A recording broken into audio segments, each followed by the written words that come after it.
बचा।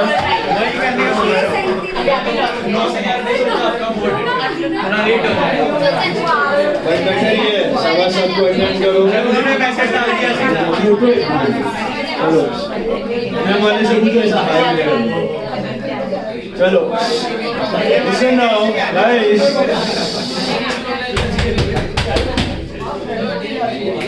होमवर्क वो बड़ा वाला समझा। चलो आज है ना एक कंसेप्ट है जो एनपीओ का है। सुनो, आज नया चैप्टर स्टार्ट हो जाएगा। Inventories I will start.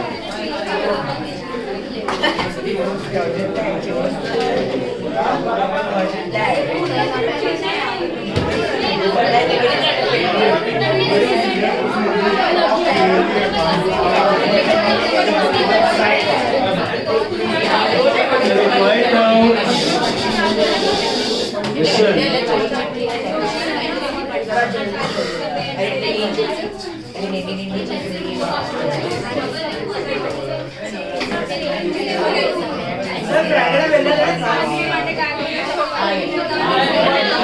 अच्छा फ्राइडे सुनो,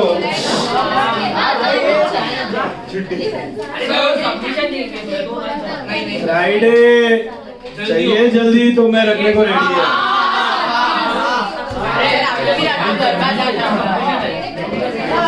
कितने बजे आएगा वापस? कितने बजे आएगा? 2 बजे। फिर आ जाओ, तो फिर 7:15 बजे आ जाओ। कॉलेज जाने के तो मैं क्या करेगा? हाँ तो 7:15 बजे आओ, रेगुलर टाइम। कॉलेज है, मैं कैसे करेगा? 7:15 बजे आए। और मिस मत करना। सुनो, इन्वेंटरीज चैप्टर है जो तुमको 12th में भी नहीं था और 10 मार्क का क्वेश्चन आता है। और गरबा डांडिया का पासिस कुछ करो मत। मेरा लेक्चर ये टाइम पे बिल्कुल मत करना। बाकी सैटरडे वैटरडे सर से पूछ के करो किधर करने का, तो एडजस्टमेंट हो रहा है। तो फ्राइडे का लेक्चर और आज का लेक्चर भी इन्वेंटरी स्टार्ट हो रहा है।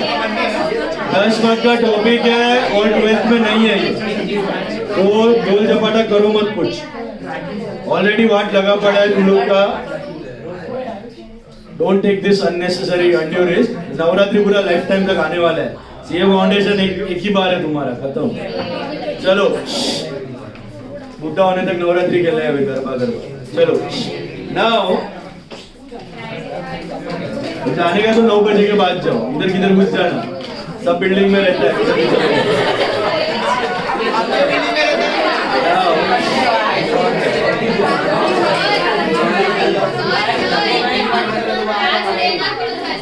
लास्ट डे का मैं करता हूँ। रोज नहीं रहेगा जल्दी, रोज जल्दी लो। मेरे को प्रॉब्लम नहीं है, तुम्हारा कॉलेज का तकलीफ है। मेरे को रेडी है। वोटिंग नहीं होता।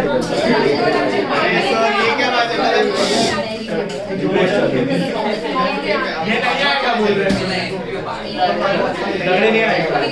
सुनो अभी, दगड़े किधर? गुजराती गरबा में गुजराती खेल नहीं सकते क्या? खेल सकता है बट इतना दिल से थोड़ी प्ले होता है। तो हमको है ना तुम्हारा खेलने का। गुजराती लोग को भी खेलने का, but not at the cost of study and not at all at the cost of CA foundation. चलो अभी आज है ना बहुत इंपॉर्टेंट पार्ट है। पहले तो एनपीओ का सम नंबर 1 देखो, 1 पेज 105 सम नंबर 1। ये कंसेप्ट आपको कंप्यूटराइज्ड अकाउंटिंग के लिए काम का है।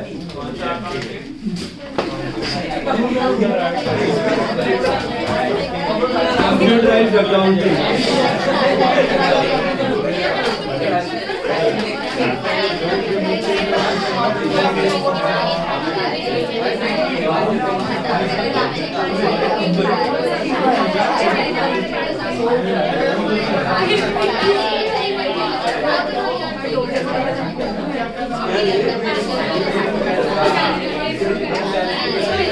देखो, read question number 1 now. Silence. From the following details, ascertain the amount of subscription to be credited to income and expenditure account for the year ended 31st March 07 and for the necessary ledger accounts. अभी amount credited to income and expenditure is quite simple.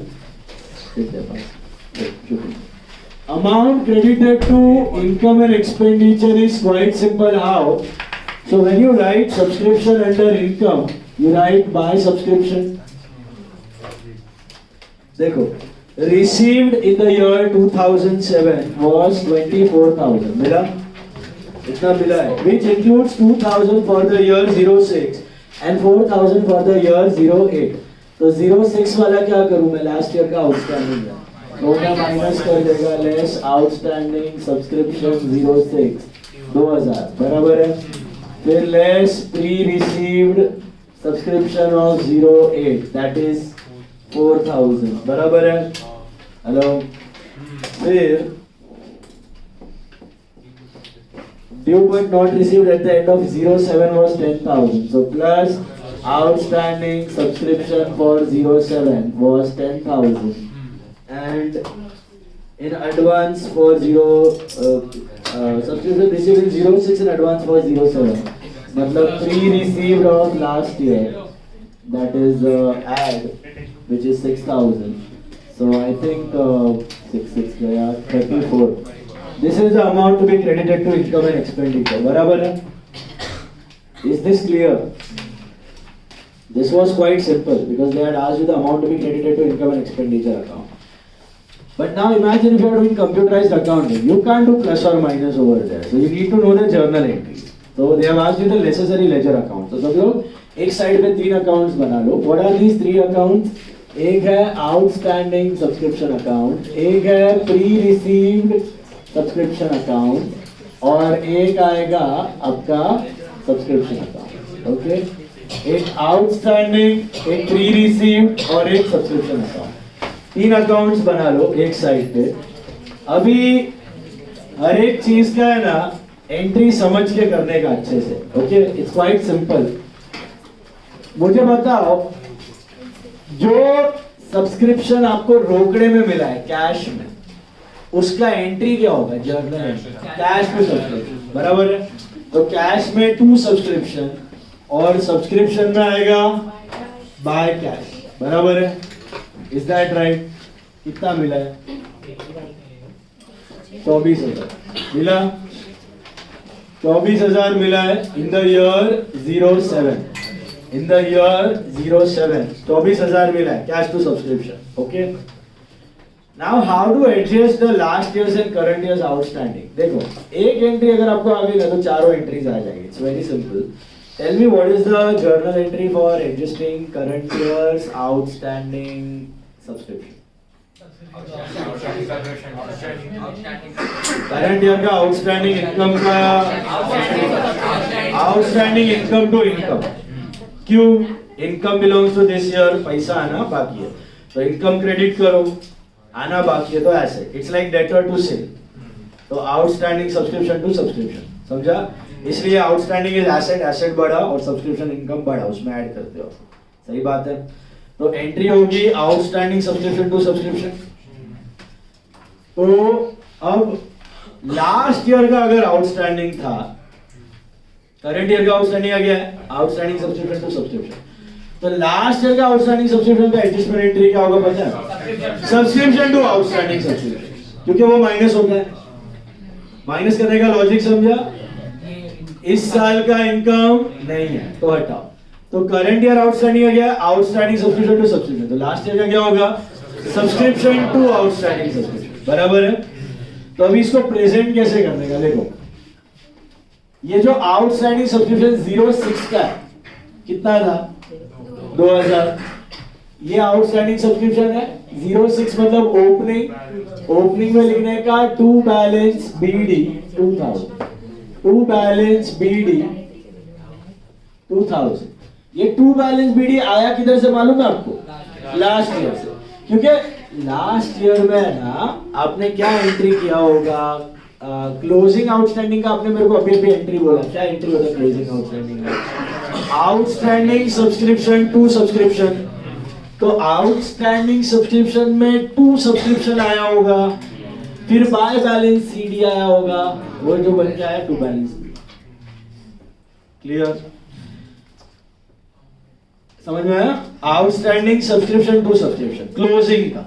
तो पिछले साल closing में outstanding subscription में to subscription आया, फिर by balance CD क्योंकि asset है which became to balance B.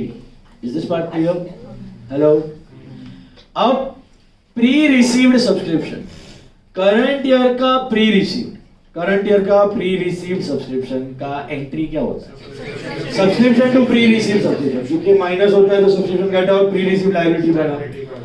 तो लास्ट ईयर का प्री रिसीव्ड का एडजस्टिंग एंट्री क्या होगा? Pre received subscription to subscription, क्योंकि वहां पे लायबिलिटी घट रहा है और इनकम बढ़ रहा है, income belongs to this year, तो pre received subscription to subscription होता है ना? तो ये जो प्री रिसीव्ड है इसमें लिख देने का by balance BD. By balance BD last year वाला कितना है? 6000 मिला। ये कहां से आया? इसके पीछे का कहानी क्या है? इसके पीछे का कहानी बहुत सिंपल है। आपने मेरे को अभी अभी बोला क्लोजिंग एंट्री क्या है? Subscription to pre receive, closing not opening, subscription to pre receive. तो इसका प्रीवियस ईयर जो क्लोजिंग हुआ होगा उसमें सब्सक्रिप्शन टू प्री रिसीव, तो प्री रिसीव में बाय सब्सक्रिप्शन आया होगा, फिर टू बैलेंस सीडी आया होगा जो बना होगा बाय बैलेंस। समझा? और कॉमन सेंस भी वापरो, ये एसेट है ये लायबिलिटी है, तो ये टू बैलेंस पीडी है बाय बैलेंस, इतना सिंपल। मैं आपको पीछे कहानी बता रहा हूं कि वो बना कैसे balance. Okay, now tell me the adjusting entry for opening वाला। ओपनिंग आउटस्टैंडिंग का एडजस्टिंग एंट्री क्या है? Outstanding subscription, sorry subscription to outstanding. Closing का outstanding subscription to subscription, asset बड़ा इनकम बड़ा। ओपनिंग का क्या है? सब्सक्रिप्शन टू आउटस्टैंडिंग सब्सक्रिप्शन, बराबर है? सब्सक्रिप्शन टू आउटस्टैंडिंग, तो ये ओपनिंग आया लास्ट ईयर से तब का, अब इसको एडजस्ट करो।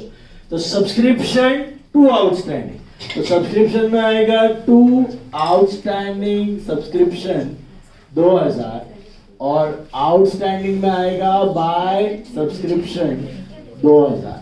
ये होगा ऑन 1406, ऑन 1406। वन सेकेंड, क्या एंट्री मारा हमने? सब्सक्रिप्शन टू आउटस्टैंडिंग, मतलब इनकम घटा और आउटस्टैंडिंग नलिफाई हो गया, इनकम घटा और आउटस्टैंडिंग नलिफाई। एंट्री क्या मारा आपने? सब्सक्रिप्शन टू आउटस्टैंडिंग, सब्सक्रिप्शन में टू आउटस्टैंडिंग, आउटस्टैंडिंग में बाय सब्सक्रिप्शन, मतलब ये लास्ट ईयर का साफ हो गया और इनकम में से माइनस कर दिया, ये रहा इनकम में से माइनस हो गया। तो माइनस करने का एंट्री क्या है? Subscription to outstanding subscription. Subscription घटा और आउटस्टैंडिंग नलिफाई हो गया, लास्ट ईयर वाला खत्म हो गया। तो पहले ओपनिंग बैलेंस लिखने का, फिर लास्ट ईयर वाला खाली करने का। लास्ट ईयर का आउटस्टैंडिंग खाली हो गया, अभी लास्ट ईयर का प्री रिसीव्ड खाली करो। लास्ट ईयर का प्री रिसीव्ड खाली करने का क्या एंट्री होगा?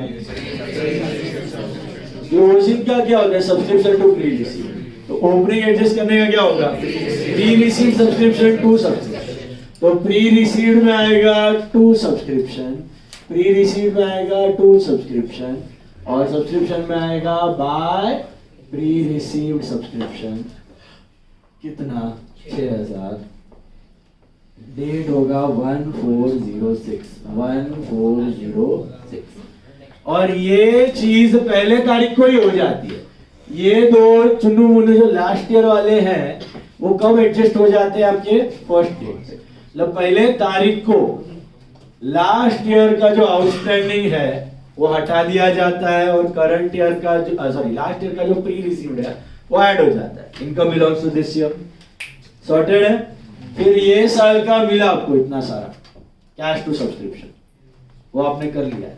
अब क्लोजिंग का वैसे ही मारो एडजस्टमेंट एंट्री। क्लोजिंग का आउटस्टैंडिंग का क्या एंट्री है? आउटस्टैंडिंग सब्सक्रिप्शन टू सब्सक्रिप्शन, क्योंकि इनकम मिलना बाकी है, इनकम बढ़ा और एसेट है, तो आउटस्टैंडिंग सब्सक्रिप्शन टू सब्सक्रिप्शन। तो आउटस्टैंडिंग सब्सक्रिप्शन में आएगा टू सब्सक्रिप्शन, कितना है करंट ईयर का? 10,000। आउटस्टैंडिंग में 2 सब्सक्रिप्शन और सब्सक्रिप्शन में आएगा बाय आउटस्टैंडिंग सब्सक्रिप्शन 10,000। ये कब होगा? लास्ट डेट पे 31 March 07, 31 March 07। Outstanding subscription to subscription का एंट्री का मतलब क्या हुआ? एसेट बढ़ा और इनकम बढ़ा। ओपनिंग का उल्टा था, सब्सक्रिप्शन टू आउटस्टैंडिंग, इनकम घटा, एसेट नलिफाई हुआ। समझा? हेलो। अब सिमिलरली प्री रिसीव्ड, इस साल का प्री रिसीव्ड एडजस्ट करने का, तो सब्सक्रिप्शन टू प्री रिसीव्ड। देखो आइडियली प्री रिसीव्ड का एंट्री क्या होता है? कैश टू प्री रिसीव्ड होता है, लेकिन बिजनेस होते हैं आलसी। बिजनेस क्या करते हैं? लाओ cash to income, cash to income, cash to income, पूरा कैश टू इनकम ले लेते हैं। फिर लास्ट डेट पे देखते हैं, अरे ये तो आउटस्टैंडिंग है, अरे ये तो प्री रिसीव्ड है, तो फिर आप एक रेक्टिफाइंग एंट्री मारते हो। प्री रिसीव्ड का क्या होता है entry? It is subscription to pre received. और आउटस्टैंडिंग का क्या होता है? Outstanding subscription to subscription. समझा? तो बताओ, आउटस्टैंडिंग तो कर लिया क्लोजिंग वाला, अब प्री रिसीव का क्या है? सब्सक्रिप्शन टू प्री रिसीव की pre receive to subscription to pre receive. तो सब्सक्रिप्शन में आएगा टू प्री रिसीव्ड सब्सक्रिप्शन कितना है? 4,000 मिला ये लास्ट डेट पे। और प्री रिसीव्ड में आएगा बाय सब्सक्रिप्शन कितना है? 4,000 मिला। ये लो, अभी बंद करना है सारा अकाउंट, तो मुझे बात बताओ, what type of account is outstanding subscription? तो इसमें क्या बचेगा? बाय बैलेंस शीट कितना बचेगा? ऑब्वियसली 10। और ये 10 क्या बन के आएगा next year? To balance BD. समझे? ये जैसे 2000 टपका ना, हेलो, वैसे ये 10 टपका। अब ये 10 नेक्स्ट ईयर का क्या बना? ओपन। और उसका एग्जिस्टिंग एंट्री क्या होगा? इसका next year subscription to outstanding, subscription to outstanding, and the cycle continues. Similarly pre receive, what is pre receive? Liability. तो इसको बंद किया तो इधर गैप आएगा, कितने का आएगा? 4,000। ये बन के आएगा to balance CD on 31 March 07। So on 1407 it will become what? By balance BD, by balance BD 4,000। मतलब ये जैसे ये टपका था ना 6,000, जैसे ये टपका 4,000। अब ये 4,000 नेक्स्ट ईयर का क्या हो गया?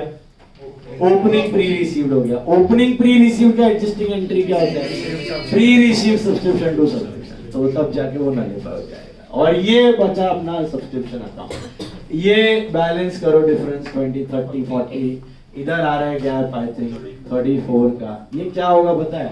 ये नॉमिनल है, इसमें बैलेंस नहीं लिख सकते, तो ये जाएगा टू पीएनएल के जगह to income and expenditure account on 31 March 07। और इनकम एंड एक्सपेंडिचर में इसलिए दिख रहा है आपको 34,000। समझा? ऐसे काम होता है इन लेजर। ये आप प्लस माइनस कर रहे हो, यही चीज हमने लेजर में बताया। अब इसका एक बहुत सिंपल सा शॉर्टकट है, अगर आपको याद रखना, बट ऐसे मत करना, एंट्रीज के थ्रू करना, लॉजिकली सोच के करना। शॉर्टकट क्या है? ये एसेट है, ये लायबिलिटी। तो ये टू बैलेंस बीडी, ये बाय बैलेंस, और ऑपोजिट साइड पे क्या आएगा? To subscription. और क्लोजिंग में ऑब्वियसली टू बैलेंस बीडी है तो बाय बैलेंस सीडी आएगा, और बाय बैलेंस बीडी है तो टू बैलेंस बीडी आएगा, बाय बैलेंस बीडी है तो टू बैलेंस सीडी आएगा। ऑपोजिट साइड पे सब्सक्रिप्शन, कॉरेस्पॉन्डिंग एंट्री मारो, जो डिफरेंस आएगा उसको डाल दो इनकम में। बट ऐसा रटना मत, आपको समझना है, लॉजिकली समझा। इसका मतलब एक एंट्री ख्याल में रखो, करंट ईयर आउटस्टैंडिंग का क्या एंट्री है?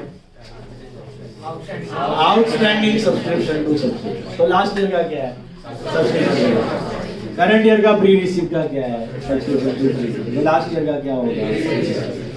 इधर भी अटक गए तो एक चीज याद रखना, माइनस क्या हो रहा है, प्लस क्या हो रहा है। जो माइनस हो रहा है उधर सब्सक्रिप्शन डेबिट हो रहा है, जो प्लस हो रहा है उधर सब्सक्रिप्शन क्रेडिट हो रहा है। इधर भी चेक कर सकते हो, जो क्रेडिट में है ना वो हमने इधर ऐड किया, और जो डेबिट में है ना वो हमने इधर माइनस किया। ये लास्ट ईयर और ये माइनस हुआ, ये ऐड हुआ है। ओके, समझा गया भेजे में कंसेप्ट? अभी सेम चीज हम लोग एक्सपेंस के साथ लर्न करते हैं। क्वेश्चन 2 देखो, उधर आपको पूछा गया है सैलरीज का डेटा दिया है, मिला?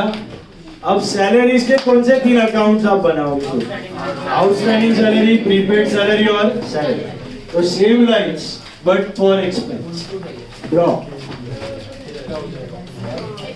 सब मिरर इमेज है, सब मिरर इमेज। अकाउंट्स का अगर कोड आपको समझ में आ गया ना, डबल एंट्री है, डेबिट का क्रेडिट, एसेट और लायबिलिटी का फंडा। 4 ही आइटम होता है अकाउंट में, एसेट, लायबिलिटी, एक्सपेंस और इनकम। जिंदगी में कोई भी अकाउंट उठाओ, आगे इंटर का, फाइनल का, कंपनी अकाउंट, कुछ भी उठाओ, डबल एंट्री पे ही काम करने वाला है सब। तो वो कोर दिमाग में बैठ गया ना, it is wonderful. 11th standard से वही बता रहा हूँ।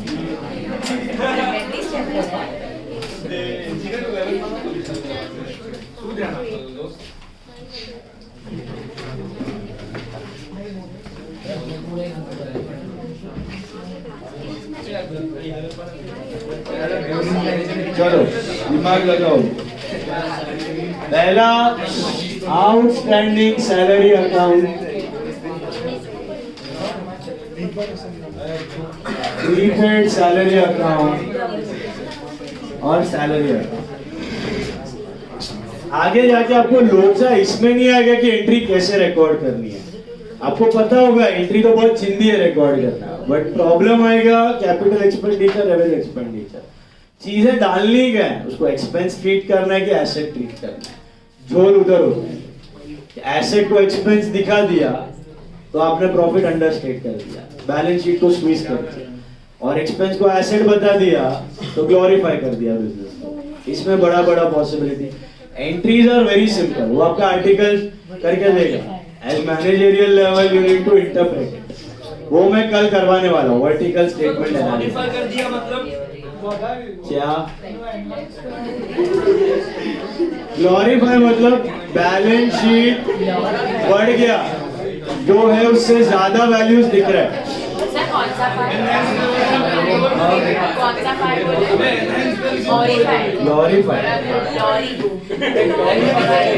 ग्लोरिफिकेशन, ग्लोरीफाई, उसको विंडो ड्रेसिंग बोलते हैं। Window dressing, window dressing and secret reserves will learn in audit.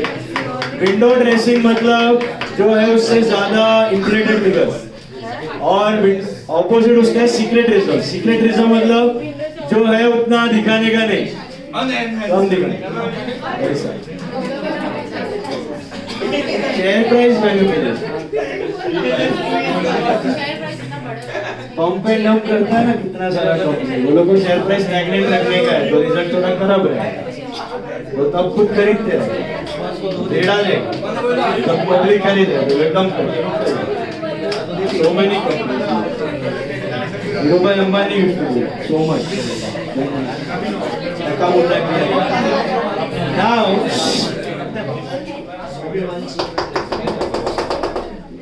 Salary का भी आप सोचो, पहले एक्सपेंडिचर में कितना सैलरी आएगा, तो वो तो अपना नॉर्मल है 2 सैलरी प्लस आउटस्टैंडिंग सैलरी।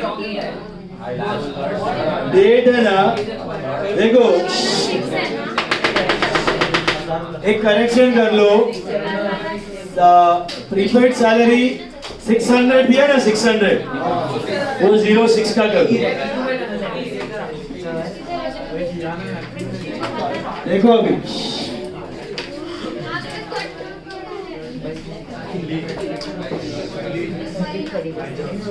देखो ध्यान से सुनो, सैलरी आपने पे कितना किया है 24, आउटस्टैंडिंग सैलरी करंट ईयर 1600 है, last year 1000 minus, current year prepaid 800 minus और 600 है। ये करेक्शन है, 06 करना है 600 का। ओके ध्यान दो इधर, टोटल कितना आ रहा है, ये 600 प्लस ये 200 माइनस, तो 24,400 आएगा। Is that right? 24,400 मिला। अब सबसे पहला item we have to write the balances. So what will be the balance of outstanding salary? ये liability, ये लाइबिलिटी है, उल्टा बाय बैलेंस बीडी। देखो कितना है, 06 का 1000 मिला। अभी सोच के बताओ ये आया कहां से? Tell me closing outstanding salary का एडजस्टमेंट एंट्री। क्लोजिंग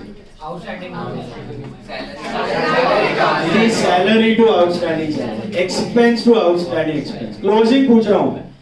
क्लोजिंग में आप आउटस्टैंडिंग ऐड करते हो ना एक्सपेंस को, तो एक्सपेंस बढ़ा और लायबिलिटी बढ़ा ना, सुना आपने?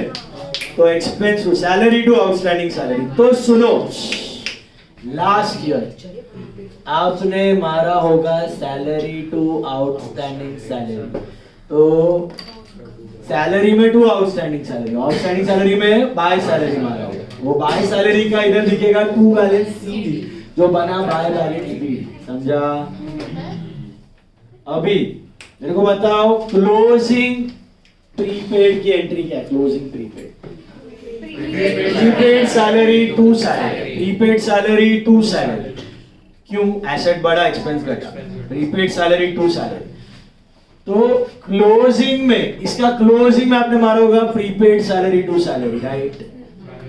तो प्रीपेड में मारा होगा टू सैलरी और आया होगा बाय बैलेंस सी जो बन के आएगा इधर to balance B, to balance B.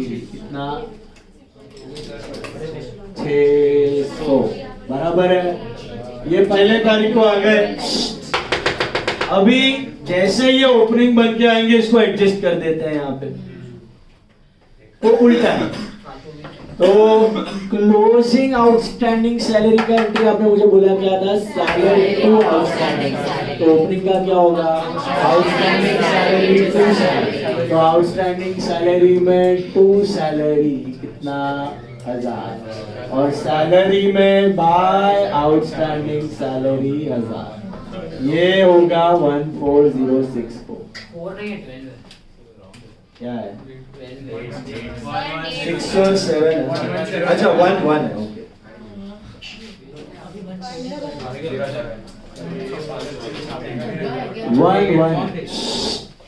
One one है। अभी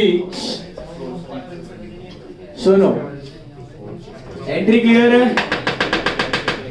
हेलो, गया भेजे में? 6 is last year, 7 is current year, but it is December ending. So 1 1 and 31 12. अभी प्रीपेड सैलरी, क्लोजिंग प्रीपेड की क्या एंट्री थी? Prepaid salary to salary, sorry. So opening की क्या होगी? सैलरी टू प्रीपेड सैलरी, क्योंकि सैलरी एक्सपेंस बढ़ेगा और प्रीपेड नलिफाई होगा। तो सैलरी टू प्रीपेड सैलरी, तो सैलरी में लिख दो टू प्रीपेड सैलरी 1000 और प्रीपेड सैलरी में लिख दो बाय सैलरी 1000। ये हो गया, अरे 600। ये हो गया नलिफा 600। બોલો क्या हो गया? બેલેન્સ તમને ક્યાંથી મળ્યું છે? बैलेंस ક્યાંથી મળ્યું? અહીંયા આપેલું છે। 600 જે બેલેન્સ છે ઈ શું? देखो ना, लास्ट ईयर का आउटस्टैंडिंग ये रहा। आउटस्टैंडिंग का बैलेंस 1000 है और प्रीपेड का 600 है। ये लास्ट ईयर का है ना? हाँ। तो वही तो मैं समझाया अभी। लास्ट ईयर का एंट्री क्या मारा है तुमने? प्रीपेड सैलरी टू सैलरी मारा है। कितना है प्रीपेड सैलरी टू सैलरी? 600। तो लास्ट ईयर तुमने प्रीपेड में लिखा होगा टू सैलरी, लास्ट ईयर 600 जो बन के आया होगा बाय बैलेंस सीडी, और जो यहाँ पे बन के आया टू बैलेंस बीडी। समझा?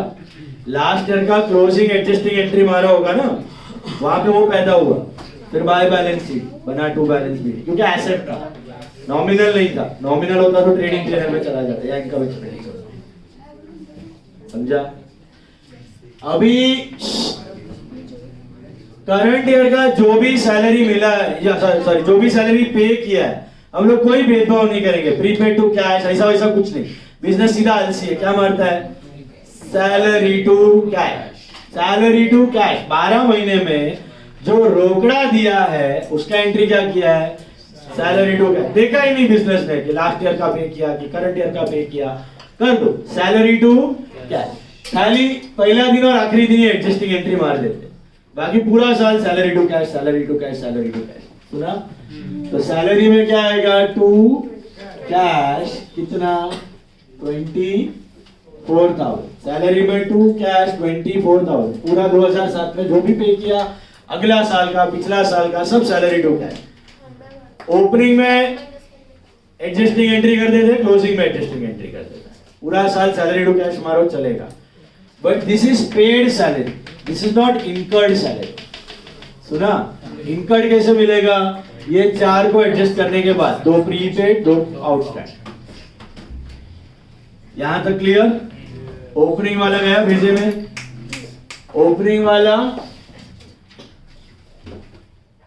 उल्टा एंट्री, सैलरी टू आउटस्टैंडिंग हो गया, आउटस्टैंडिंग सैलरी टू सैलरी, और प्रीपेड का हो गया सैलरी टू प्रीपेड। अब closing, current year outstanding salary का एंट्री क्या? Current year outstanding salary to outstanding salary, current year outstanding, closing.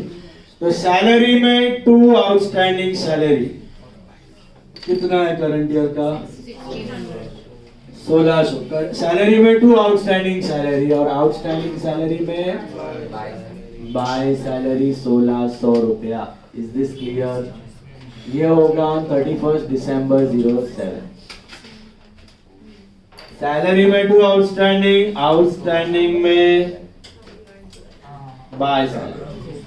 फिर प्रीपेड, करंट ईयर प्रीपेड का एंट्री क्या होगा? प्रीपेड सैलरी टू सैलरी, तो प्रीपेड में टू सैलरी करंट ईयर का है 800, और सैलरी में बाय प्रीपेड करंट ईयर का है 800। ये हो गया on 31/12/07। Is this clear? Hello, अब करना है बैलेंस। इधर कितना गैप आएगा? 1600। ये क्या है? टू बैलेंस सीडी जो बन के आएगा क्या? By balance BD. समझा? हेलो, ये कैसे टपका था, वैसे ये टपका भी 1600। और फिर इसका एंट्री वापस क्या होगा? अभी outstanding salary to salary. Prepaid को बंद करो, 800 रुपया आएगा by balance CD on 31/12/07, which will become to balance BD 800 रुपया ऑन 1108। जैसे ये ओपनिंग आया वैसे ये ओपनिंग आया। अब ओपनिंग का एडजस्टिंग एंट्री क्या है? प्रीपेड सैलरी टू सैलरी की salary to prepaid salary? Salary to prepaid salary, salary to prepaid salary. तब ये सैलरी में टू प्रीपेड, प्रीपेड में बाय सैलरी, खत्म। ये नलिफाई हो जाएगा। और ये इसका क्या सीन है? देखो 24 + 16 + 6 is 26,200, 26,200 माइनस 1800, तो ये मिलना चाहिए। 24,400 किधर जाएगा? बाय पीएनएल नहीं, by income and expenditure account on 31/12/07। Income and expenditure. समझा? गया भेजे में चारों आइटम्स। बताओ मुझे, करंट ईयर आउटस्टैंडिंग एक्सपेंस का entry, current year outstanding, last year का उल्टा आउटस्टैंडिंग, करंट ईयर का prepaid, prepaid expense, last year का करंट ईयर का outstanding income, outstanding income, last year का करंट ईयर का pre receive, income to pre receive, last year का, बस इसी का खेल है। समझा कि नहीं? अभी आपको पता है मैंने एक सम था, दो सम था, उसमें सब्सक्रिप्शन अकाउंट पूछा था, मैंने बोला था आधा साइड छोड़ देना। नहीं छोड़ा था। एक सम में that was I think sum number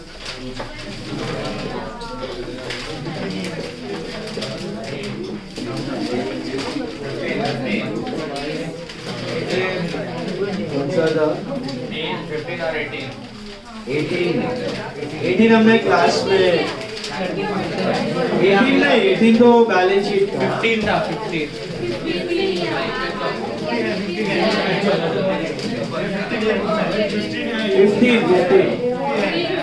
15 class में गया था ना, ये होमवर्क था, क्लास में था। 15 में जगह छोड़ा है तो उधर बना लो, जगह है तो उधर ही कर लो, वरना कंटिन्यूइंग पेज पे करो। 15 सम का सब्सक्रिप्शन अकाउंट पूछा है, तो खाली ये वाला, not this, only subscription account. Come on, 15 सम, चारों आइटम्स है उसमें, मेक सब्सक्रिप्शन अकाउंट ऑफ 15 सम। ये वाला 15 या उसमें है जगह आपके पास, खाली सब्सक्रिप्शन अकाउंट पूछा है आपको। देखो मॉड्यूल समय, खाली सब्सक्रिप्शन अकाउंट बनाओ। 15 समय ना, वो उल्टा वाला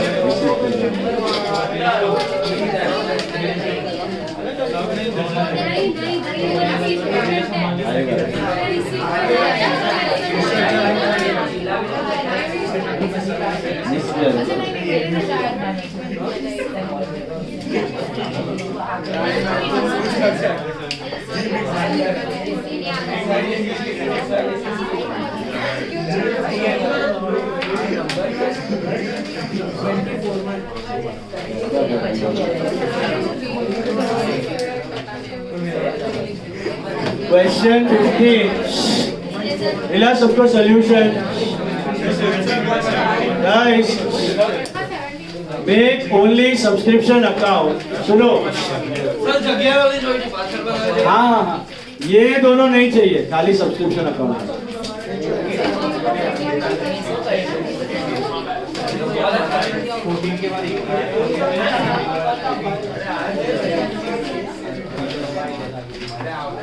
और याद रखना, वो चार है ना, एसेट और लायबिलिटी है, तो बैलेंस आता है, outstanding, prepaid, receivable, receive advance, उसमें बैलेंस आता है। इसमें बैलेंस नहीं आता, ये नॉमिनल है, सैलरी और सब्सक्रिप्शन। इसमें बाय इनकम एंड एक्सपेंडिचर या to income and expenditure. Make only subscription, इसका पिछला समय बताया ना, सब्सक्रिप्शन अकाउंट। सब्सक्रिप्शन अकाउंट बनाओ फटाफट। टोटल 6 एंट्रीज आएगा, 6 पोस्टिंग, आउटस्टैंडिंग का 2 ऊपर का,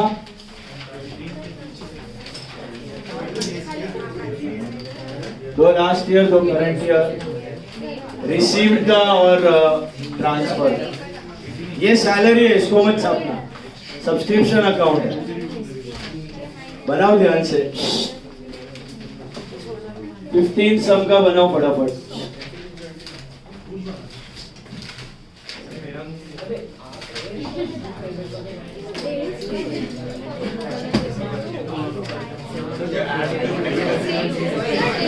जो ऐड होता है वो डेबिट होता है। सब्सक्रिप्शन में जो ऐड होता है वो क्रेडिट,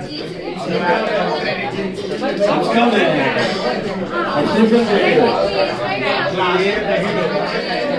सैलरी एक्सपेंस है, ये डेबिट में, ये ऐड हुआ, ये सब्ट्रैक्ट हुआ। सब्सक्रिप्शन इनकम है, उसके क्रेडिट में जो वो ऐड हुआ, और डेबिट में जो लास्ट ईयर का सब्सक्रिप्शन प्री रिसीव्ड वाला ऐड होगा, ऐड होगा ना।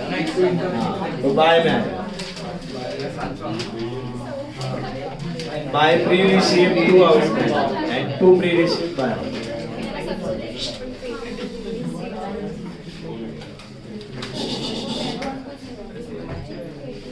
एक सिंपल सा कंसेप्ट में आप बना सकते हो। ये देखो, आपको ये तो पता है क्या प्लस क्या माइनस होता है, प्लस माइनस आता है। जो प्लस वाला है वो क्रेडिट में आएगा, जो माइनस वाला है वो डेबिट में। सर 6 चीज आएगा ना, 2 प्री रिसीव्ड है current year last year, 2 outstanding है कैश और इनकम एक्सपेंस।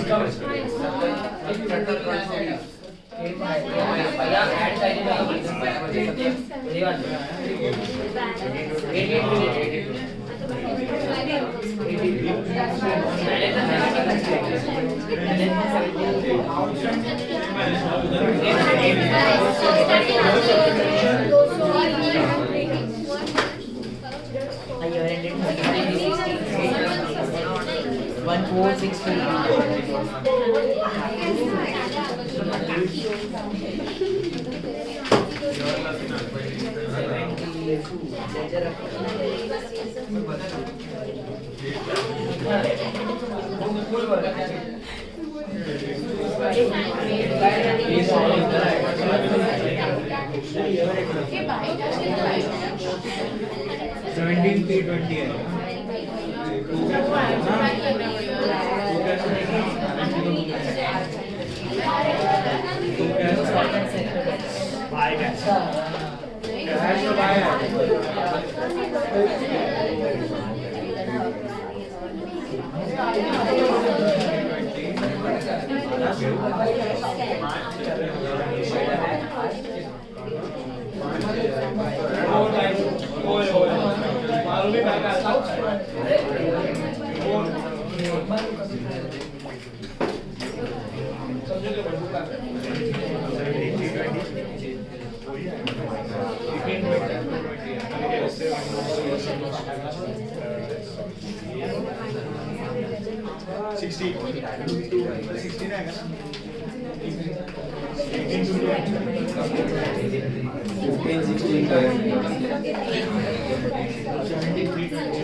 सर 700 इधर आएगा 700 इधर आएगा ना 715 का है 700 is current year. No last year 1415 was 800. 15 का 800 1415 का 800 दिया है. बराबर तो है. 15.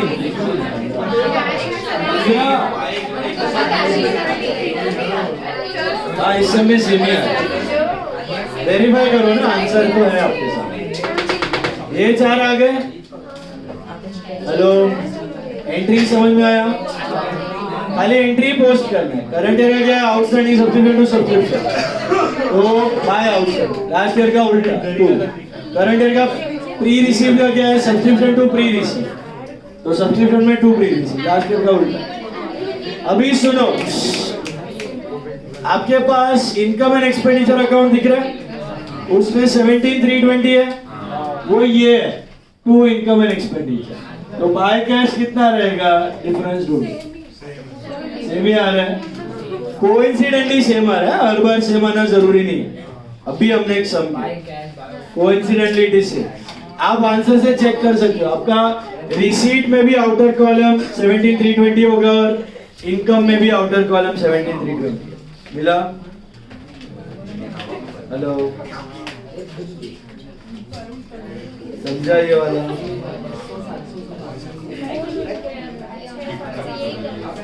और एक 24th भी आपने किया था क्लास में. 24th का भी बना लो सब्सक्रिप्शन अकाउंट. बना लिया 24th का सब्सक्रिप्शन अकाउंट बना लो फटाफट.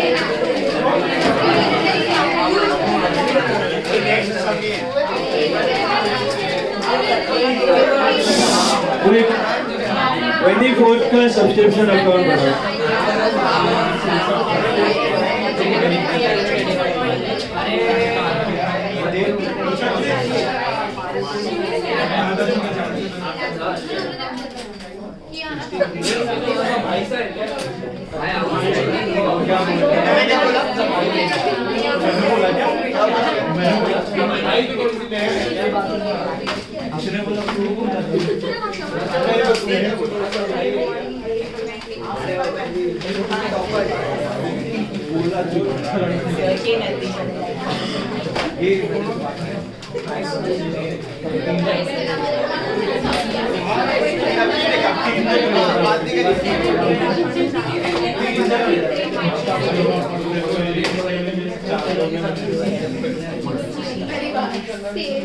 Anyone has marked the sum sheet?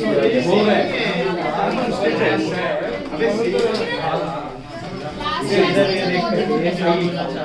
बड़े भाई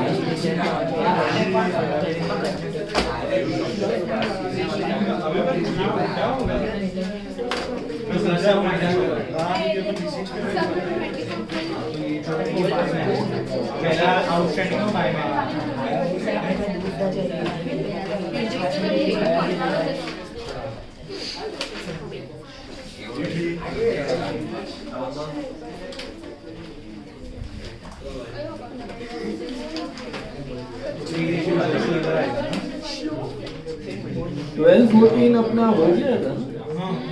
चेक करो. 12 और 14 और 12 हो गया है ना. 12 चेक कर लो. 12 और 14 हो गया है ना. चेक करो.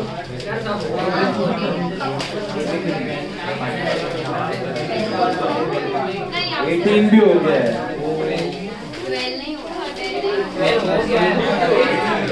12 हो गया है. नहीं हुआ है.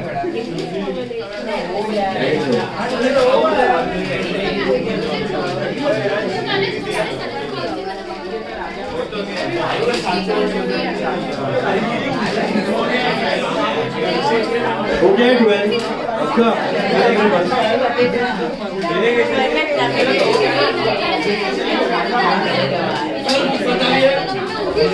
12 हो गया है क्या. चेक करो.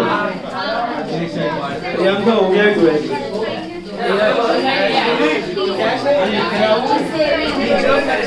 पता नहीं हुआ है 12.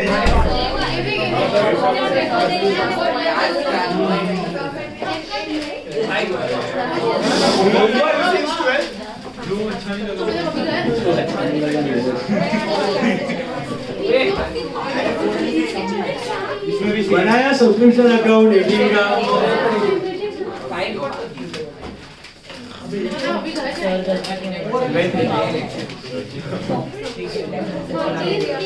अभी आपका सुनो आया सब्सक्रिप्शन अकाउंट आया. मैच हुआ. अब सुनो 4 6 12 3 सम होमवर्क है. इसमें फोर्थ सम है ना, उसमें खाली ये भी नहीं करना है आपको. इनकम एक्सपेंडिचर का नोट बताना है. प्लस माइनस करके कितना सब्सक्रिप्शन जाएगा. 2 लाइन का है वो. सुनो 2 लाइन का सम है. Sum number 4. खाली amount credited to income and expenditure बताना है. That is fourth sum. Six sum में है ना सैलरी का 4 अकाउंट 3 अकाउंट्स बनाने हैं जो मैंने बताया अभी.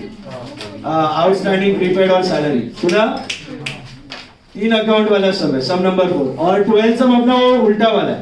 इनकम एक्सपेंडिचर से रिसीट पेमेंट बनाना है. हमने किया था क्लास में. पूरा सम तीनों मिला के it should not take more than 20 to 25 minutes. 20-25 minute से ज्यादा नहीं लगना चाहिए तीनों सम मिला के. Is it clear. छोटे छोटे ये 2 सम तो बहुत छोटा है. एक खाली है थोड़ा 10 मिनट का सम. ये सब होमवर्क है. एक सम है ना अलग है थोड़ा सा. उसमें रिकंसिलिएशन का कंसेप्ट साथ में आ रहा है. वो मैं को रिवीजन के वक्त करवाऊंगा. I think that is sum number 5. Sum number 5 है ना मॉड्यूल सम ही है.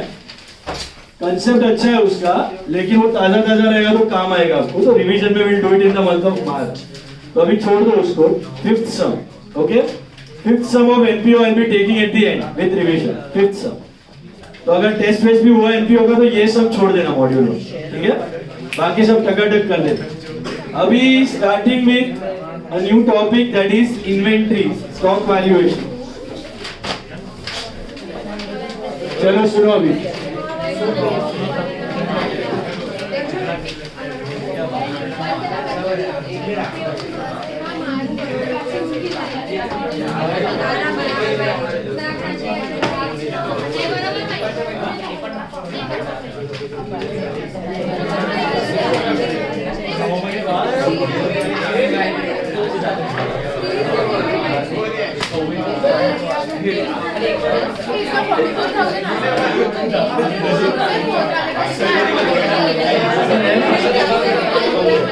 कम एक्सपेंडिचर में देखो ऋषि कमेंट करेगा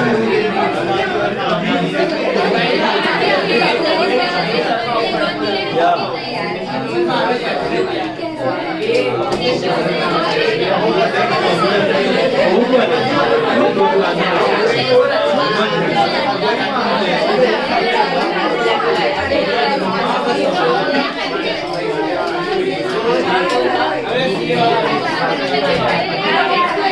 चलो ना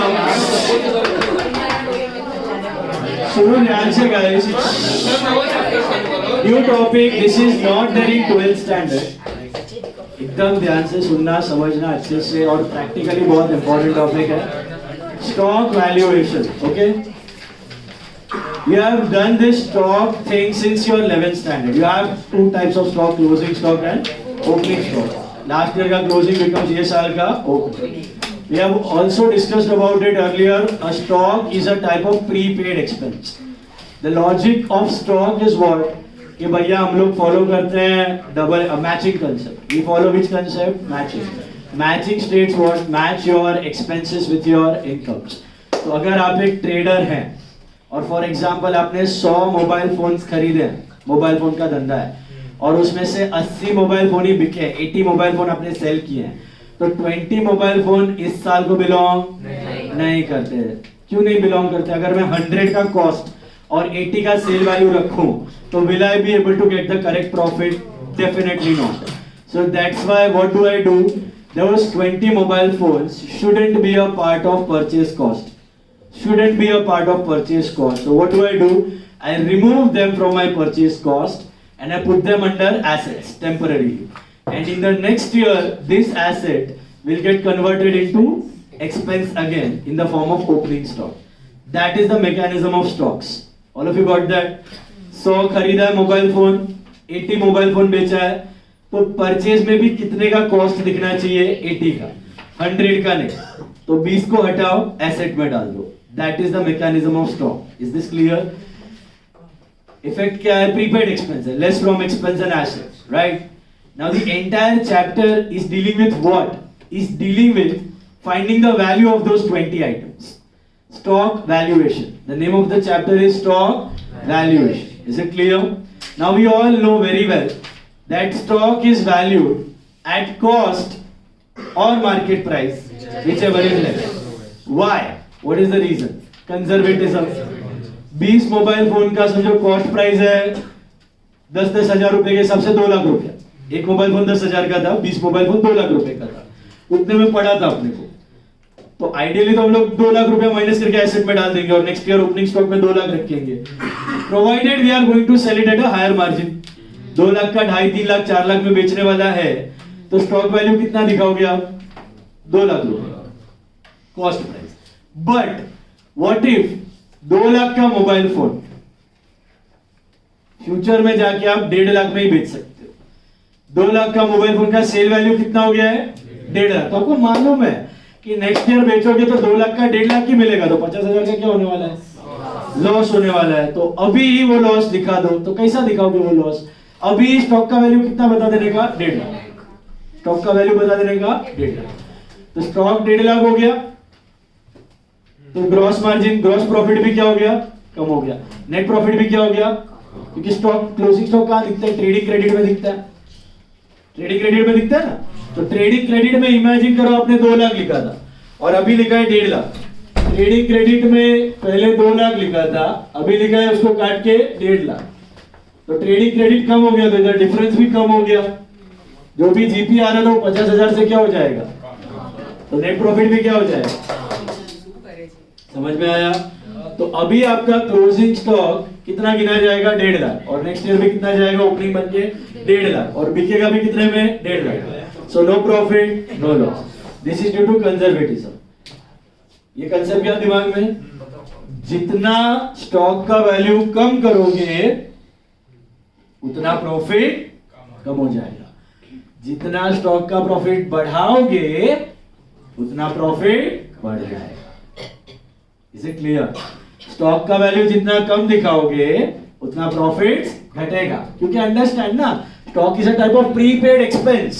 stock is a type of, the higher the prepaid expense the lesser is your expense, and the lesser is your expense the higher is your profit. तो stock का वैल्यू जितना बढ़ेगा उतना प्रॉफिट्स बढ़ेगा, और स्टॉक का वैल्यू जितना घटेगा उतना प्रॉफिट्स घटेगा. Stock, closing stock has a direct relationship with profit. The higher the value of stock, the higher the profit. The lower the value of stock, the lower the profit. इसीलिए ये chapter important है. Manipulation, जैसे depreciation में होता था कि valuation तो आपके हाथ में है, एसेट का वैल्यू कम ज्यादा दिखा दो तो प्रॉफिट हिल जाएगा आपके बिजनेस का पूरा. वैसे स्टॉक का वैल्यू भी आपके हाथ में है, कौन पकड़ने कौन दिखने आने वाला है कि क्या वैल्यू है. It's a part of judgement. तो अगर कम ज्यादा वैल्यू दिखा दो तो प्रॉफिट भी क्या करेगा, जंप करेगा. ऐसी चीजें सब में पॉसिबल नहीं होती है. एसेट वैल्यूएशन में पॉसिबल है, स्टॉक वैल्यूएशन में पॉसिबल है, डेटर वैल्यूएशन में पॉसिबल है, आरडीडी कितना क्रिएट करते हो, इन्वेस्टमेंट वैल्यूएशन में पॉसिबल है. तो इन सब के लिए अलग से स्टैंडर्ड्स बनाए गए हैं, बहुत स्पेसिफिकली स्टैंडर्ड्स बनाए गए हैं कि ये वैल्यूएशन क्राइटेरिया फॉलो करो. थोड़ा सेंसिटिव पार्ट्स है. बाकी तो सैलरी है, रेंट है, कमीशन है, इनके लिए कोई स्टैंडर्ड नहीं है. ये तो जितना पे किया उतना ही दिखेगा, उसमें कुछ मैनिपुलेशन का चांसेस नहीं रहता. इधर मैनिपुलेशन का चांसेस है, उधर स्टैंडर्ड्स है आपके. Is it clear? तो नाउ दो चीजें हमने लर्न की है, वो ऑलरेडी पता थी आपको. एक, stock is a type of prepaid expense. तो स्टॉक क्या करते हो आप, परचेज में से हटा के दिखा देते हो एसेट में, क्योंकि it is not a part of current years expense, it is a part of next years expense due to matching concept. वो आता है. दूसरा हमने क्या सीखा कि stock is valued at what price, cost price और market price, whichever is lesser. अभी मार्केट प्राइस की जगह आपको एक वर्ड याद रखना है, NRV. What is NRV? Net realisable value. Net realisable value. What is net realisable value? What is the difference between MRP and net realisable value? बहुत simple है. अगर आपका स्टॉक का सेल वैल्यू 1.5 लाख है, मार्केट प्राइस, और लेकिन बेचने जाओगे तो खर्चा होगा, selling expense, salesman commission, delivery charges, whatever, तो खर्चे होंगे आपके. तो खर्चे काट दो तो नेट हाथ में कितना आएगा, 1,40,000 आया समझो. 10,000 रुपया कट जाएगा सेल एक्सपेंस का, हाथ में आया 1,40,000. तो एनआरवी हुआ 1,40,000. तो स्टॉक 1.5 लाख पे वैल्यू नहीं होगा, 1,40,000 पे वैल्यू होगा. और 10,000 नहीं, ओ भाई वो भूल जाने का, 10,000 हाथ में नहीं आएगा. आपका वैल्यू 1,40,000 ही है. यही स्टॉक है, यही ट्रेडिंग क्रेडिट और यही एसेट. Is it clear? 1.5 नहीं, अभी किस पे वैल्यू करने का, सीधा 1.4 पे वैल्यू कर देने का. Is this part clear? क्यों 1.4? हाथ में कितना आएगा, 1.4. तो stock is valued at cost और net realisable value, whichever is less. Whichever is less. Due to which concept? Conservatism.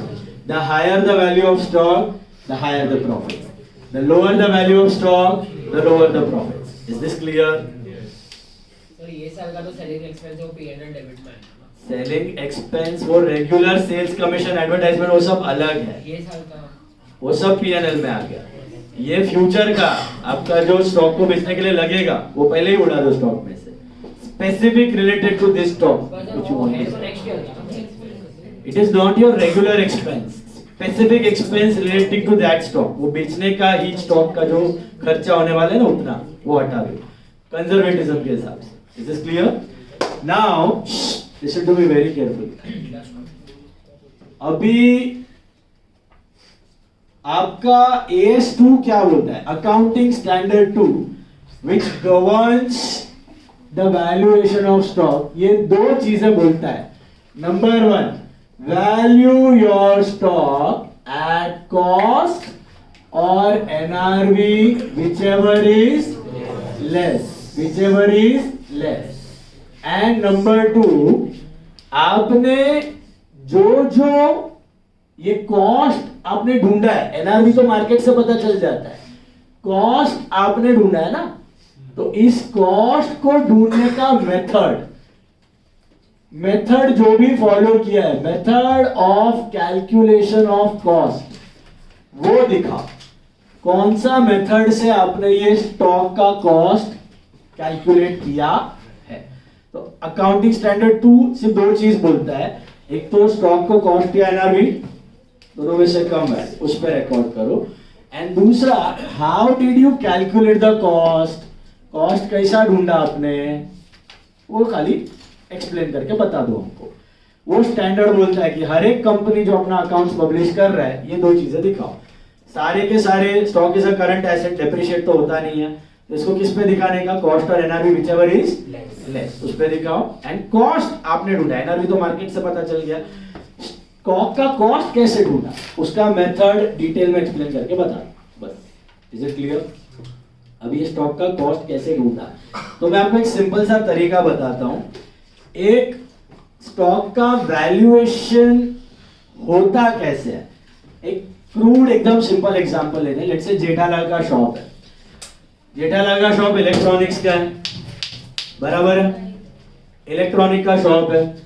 अब जेठालाल पूरा साल सब ट्रांजैक्शंस रिकॉर्ड करेगा, ट्रेडिंग बनाएगा, पीएनएल बनाएगा, लास्ट में बैलेंस शीट बनाने तक सब रेडी कर देगा, फाइनल अकाउंट्स का स्टेटस सब लेजर जर्नल सब किया पूरा साल, परचेज सेल इनकम एक्सपेंस सब कर दिया। जब आप परचेज करते हो ना तो फिजिकली गोडाउन में स्टॉक आ रहा है, जब आप सेल कर रहे हो तो फिजिकली गोडाउन से स्टॉक वो आपको नहीं दिखता है, आप खाली एंट्री मार रहे हो, पीछे गोडाउन में स्टॉक आ भी रहा है जा भी रहा है। जैसे सेल्स रिटर्न हुआ तो गोडाउन में वापस स्टॉक आया, परचेज रिटर्न हुआ तो गोडाउन से स्टॉक गया, उसका एक बिन कार्ड बनता है, उसमें सब डिटेल्स रहता है, कितना माल आया कितना माल गया, वो ट्रैक मगन काका रखता है। वो एक रफ एक टेबल बना के रखता है कि इतना यूनिट्स आया इतना यूनिट्स गया, इतना यूनिट्स आया इतना यूनिट्स गया, वो मैच हो जाता है परचेज सेल के साथ आपका।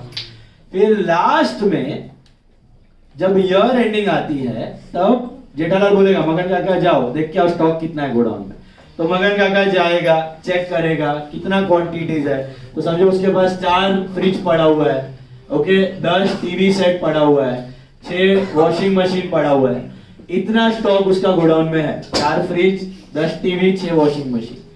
फिजिकली काउंट करेगा, वो क्या करेगा, फिजिकली काउंट करेगा यूनिट्स वाइज, उसको मल्टीप्लाई करेगा उनका कॉस्ट प्राइस से, इनका cost price. Now cost price doesn't only mean the purchase price of these goods, no, cost price के अंदर खाली परचेज प्राइस नहीं आता, all the proportionate direct expenses which have been incurred to bring the stock to that godown. Once again, purchase price plus all the proportionate direct expenses to bring the stock to its godown. Sellable value में लाने तक जो भी खर्चा हुआ है वो add हो जाएगा उसमें, जैसे कि फ्रेट हो गया, कैरेज हो गया, फैक्ट्री एक्सपेंस हो गया, रॉयल्टी हो गया, ओके, जो ट्रेडिंग वाले सारे खर्चे हैं डायरेक्ट एक्सपेंस वो सब ऐड हो जाएंगे। क्यों? क्योंकि ये सब स्टॉक को लाने के लिए ही हुआ है, और ये खाली स्टॉक नेक्स्ट ईयर ट्रांसफर नहीं हो रहा है, ये सारे प्रोपोर्शनेट एक्सपेंस भी नेक्स्ट ईयर जाएंगे, वहां के ही है, तो मैचिंग कंसेप्ट भी तो वायलेट हो जाएगा।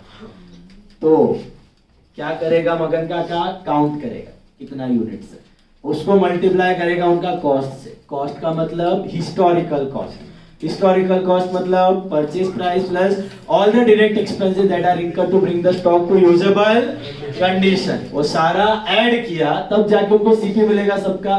समझो इसका सीपी सब मल्टीप्लाई करके मिला 1 लाख, इसका सीपी उसको मल्टीप्लाई करके मिला 2 लाख, इसका सीपी मिला उसको 2 lakh, so total cost price कितना हो गया उसका 5 लाख। मार्केट वैल्यू के साथ कंपेयर करेगा, हाँ चलो सबका मार्केट प्राइस ज्यादा ही है, अच्छा ही है, सब बेचने जाओगे तो 10 लाख में माल बिक जाएगा, तो लास्ट में वो किस वैल्यू पे दिखाएगा 5 लाख। ये वैल्यू आपको सब में दिया रहता है कि the cost of closing stock is 5 lakh, you compare it with market price and record it at lower price. आप सिर्फ इफेक्ट दे देते हो ट्रेडिंग क्रेडिट एंड एसेट। उसके पीछे का बैकग्राउंड क्या था, ये था, दुकान में गया, गोडाउन में गया, काउंट किया, फिजिकल काउंटिंग होता है, कितना यूनिट्स है उसका काउंटिंग होता है, काउंटिंग किया, उसके बाद मल्टीप्लाई करते हैं उसके कॉस्ट प्राइस के साथ, कंपेयर करते हैं उसके सेलिंग प्राइस के साथ। अगर सेलिंग प्राइस ज्यादा है तो कॉस्ट प्राइस पे रिकॉर्ड करो, अगर सेलिंग प्राइस कम है तो सेलिंग प्राइस से मल्टीप्लाई करके स्टॉक का वैल्यू डाल दो फाइनल अकाउंट्स में। Is it clear?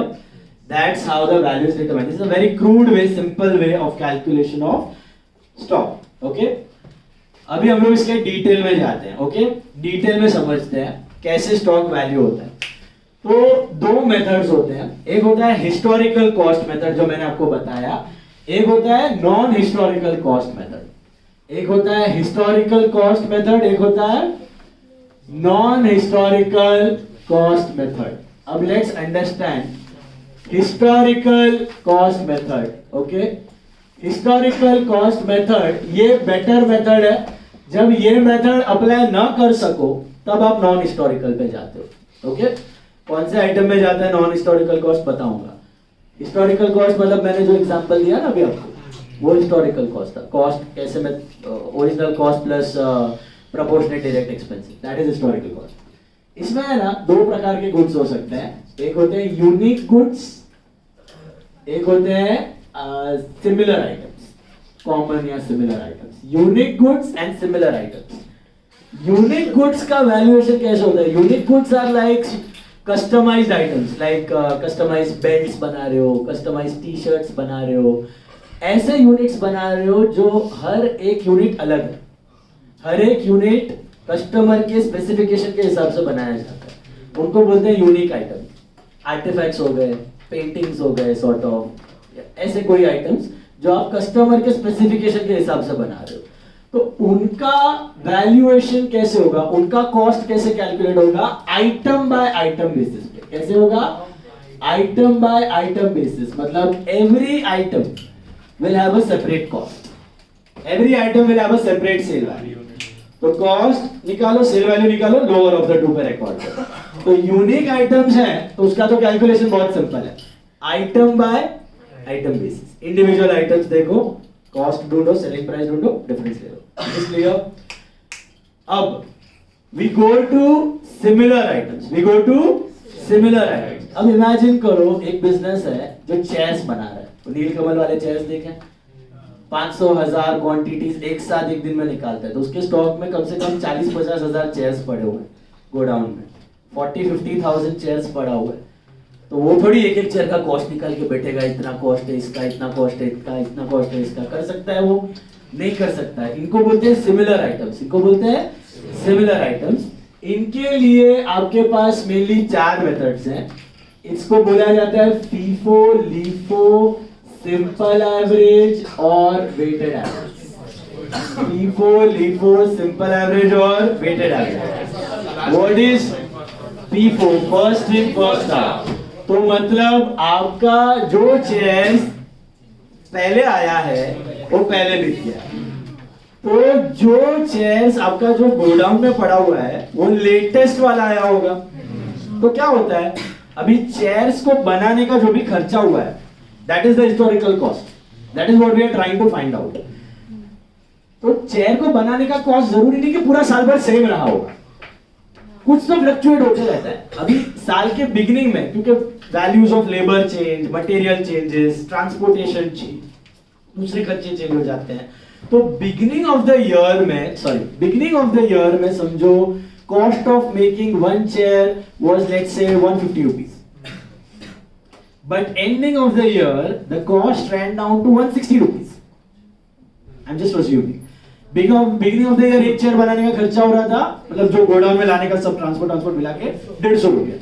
Ending of the year हो रहा था 160. और साल भर में अलग अलग था. कुछ 151 में आए हैं, कुछ 153 रुपीस में आए हैं, कुछ 155 में आए हैं, कुछ 158 में आए हैं, कुछ 165 में आए हैं, कुछ 167, लास्ट में आके हुआ है 160. तो फीफो में आप अज्यूम करते हो, क्या अज्यूम करते हो कि भाई मैं जब गोडाउन में गया लास्ट डेट पे और मैंने काउंट किया, हाँ 40,000 यूनिट्स है, काउंटिंग तो करना पड़ेगा बॉस, इतना यूनिट है उसका काउंटिंग तो करना ही है. तो 40,000 यूनिट्स है मेरे पास, तो मैं काउंट करेगा. लेकिन मैं ये नहीं देखने जाएगा कि ये इसमें से इतना यूनिट ये रेट पे आया, ये रेट पे आया, तो पागल हो जाओगे. आप खाली फीफो ले रहे हो. तो फीफो में आप क्या सोचोगे? First in first out. मतलब पहला जो कुर्सी आया वो बिक गया है, लास्ट में जो कुर्सी आया वो पड़ा है. भले ही उसमें कुछ अनबिका कुर्सी हो, अनसोल्ड कुर्सियां हो, भले ही फर्क नहीं पड़ता है. आप फीफो अप्लाई कर रहे हो, मतलब रेट कौन सा लेना है? लेटेस्ट परचेज प्राइस लेने का. क्या लेने का? Latest purchase price. What is your latest purchase price? 160 rupees. 160 rupees. तो मतलब सारा स्टॉक 160 का है, मल्टीप्लाई करो, डाल दो. 160 rupees is the cost. Compare it with your selling price, lower of the to. Ultimately selling price के साथ कंपेयर करके लोअर ऑफ द टू करना है. हम लोग अभी इन डेप्थ देख रहे हैं कि कॉस्ट कैसे ढूंढना है, समझ में आ रहा है? तो पहला पार्ट समझ में आया फीफो। फर्स्ट है मतलब आपका जो स्टॉक आप अज्यूम करते हो कि लेटेस्ट परचेज प्राइस वाला पड़ा हुआ है, तो उसको आखिरी परचेज का रेट मार देते हो, आखिरी परचेज का रेट मार देते हो। बात समझ में आई? LIFO is the opposite, last in first out. मतलब आप सोचते हो कि जो लेटेस्ट आया है वो पहले बिक रहा है, जो लेटेस्ट आया है वो पहले बिक रहा है। Is it practical? प्रैक्टिकल क्या लगता है? और वही प्रैक्टिकल है। और इंडिया में फीफो ही अलाउड है, लीफो अलाउड नहीं है। Western country, some of the countries they use. ये लीफो कहाँ एप्लीकेबल होता है? Some of the perishable goods या फिर कोई ऐसे आइटम्स है जो फास्ट चेंजिंग फैशंस है, जो लेटेस्ट है लेटेस्ट निकल जाता है, पुराना सड़ा हुआ पड़ा हुआ है। तो लीफो बहुत रेयर आइटम्स में एप्लीकेबल है। Fundamentally it is wrong. तो लीफो जनरली कोई इंडिया में तो कोई फॉलो करता नहीं, थियोरेटिकल कंसेप्ट है, खाली सीखने के लिए सीखना है। लिफो इज लास्ट इन, मतलब क्या सोचोगे कि जो 40,000 यूनिट है वो कौन से पड़े पता है? स्टार्टिंग वाले 150 रुपए वाले प्राइस के पड़े हुए, नॉट 160 वाले। कौन से पड़े हुए हैं? 150, क्योंकि लास्ट इन फर्स्ट आउट। जो बाद में आते गए वो बिकते गए, बाद में आते गए वो बिकते गए, बाद में आते गए वो बिकते गए। तो कौन से रेट वाले पड़े हुए हैं? 150 वाले। तो आपका कॉस्ट प्राइस क्या कंसीडर होगा वहां पे? 150। If you are following LIFO, then your stock value would be at 150. If you are following FIFO, your stock का cost would be at 160 rupees. Now what is weighted average? What is simple average? Simple average है ना, ये भी कोई follow नहीं करता है. It is थोड़ा सा illogical method. मैं आपको बोलूँ कि आपके पास 40,000 यूनिट स्टॉक में थे, ठीक है? अब 40,000 में से ना 1,000 यूनिट 150 के भाव के आए और 39,000 यूनिट्स 160 के भाव में है। हाँ, अब सिंपल एवरेज क्या करता है? ये जो दो रेट है ना, इसको ऐड करके डिवाइड बाय 2 कर देता है। मतलब आपका एवरेज रेट आता है 150। तो 155 into 40,000, this is simple average. जो रेट है उसका ऐड करके डिवाइड कर दिया, रेट है उसको ऐड करके डिवाइड बाय 2। मतलब अगर 3 रेट्स पे आए, अगर 1,000 यूनिट 150 पे आए हैं और 1,000 यूनिट आपके 152 पे आए हैं और 38,000 यूनिट 160 पे आए हैं, तो ये मेथड क्या करता है? सिर्फ रेट्स को ऐड करता है। 150 प्लस 152 प्लस 160 डिवाइड बाय 3 कर देगा, तो आपका एवरेज रेट आएगा आपको अराउंड कुछ 154 समथिंग। Is this clear? समझा? सिंपल एवरेज का एक फ्लॉ है जो कि हर एक नॉर्मल सिंपल एवरेज का फ्लॉ होता है। मैंने आपको वेट्स के वक्त बताया भी था। It never takes into account the quantity. Is this rate an accurate value of stock का कॉस्ट? व्हाई? हजार यूनिट आपने 152.50 में लिए हैं और 38,000 अगर 160 के रेट पे लिए हैं, तो it is better if you take the cost around 160, because the majority of the units are procured at 160. That gives you a better average. समझा? 1,000 यूनिट 150 पे आया है, 1,000 यूनिट 152 पे आया है और 38,000 यूनिट 160 पे आया है। तो what is the better average value? Is the better average value 154 or the better average value is around 159 or 158? 158, 159 is better average. क्यों? क्योंकि वो यूनिट्स को भी कंसिडर करता, सिंपल एवरेज वो कंसिडर नहीं करता। सिंपल एवरेज कैसे करता है? सीधा आप रेट ऐड करो, डिवाइड करो, दिस इज सिंपल एवरेज। तो यहाँ पे किया तो आपका वैल्यू आएगा 154 रुपीज और आखिरी होता है weighted average. This is better. तो वेटेड एवरेज इंडिया में 2 मेथड अलाउड है, फीफो या वेटेड एवरेज। लिफो भी अलाउड नहीं है, सिंपल एवरेज कोई करता भी नहीं है, वो फालतूगिरी है, टाइम पास है, but it doesn't make sense, it is just for theory. तो weighted average and FIFO, weighted average and FIFO. अब वेटेड एवरेज क्या करेगा? हाँ, वो दिमाग लगाएगा। आप पहले प्रोडक्ट ढूंढोगे, क्या करोगे? प्रोडक्ट मतलब क्या? 1,000 into 150, that is 1,50,000. 152 into 1,000, 1,52,000 and 160 into 38,000. 160 into 38,000. हाँ? 80,000. Add up all the three. Total of product. 60, 80 plus 152 plus 150. हाँ?